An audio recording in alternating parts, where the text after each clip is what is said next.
तुम्हारा भी तो कोई और छोर नहीं है बजरंग। जानते हो ना तुम क्या हो? वानर हूँ दादा, और क्या? वो वानर जो बचपन में सूरज को सेठ समझकर निकल गया था।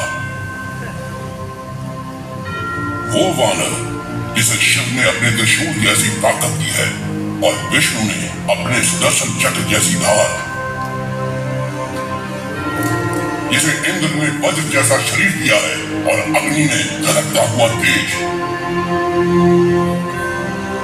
वो वानर जिसके पास वायु का वेग है, बिजलियों का बल और गरुड़ की उड़ान। ये समुद्र देखकर घबरा रहे हो?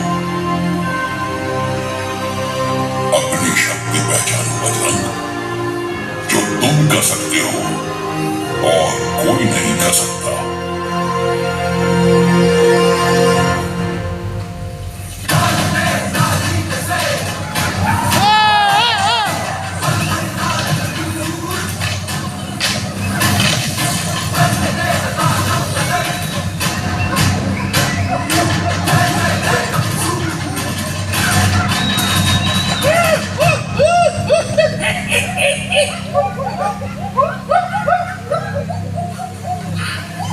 छलांग लगा बजरंग।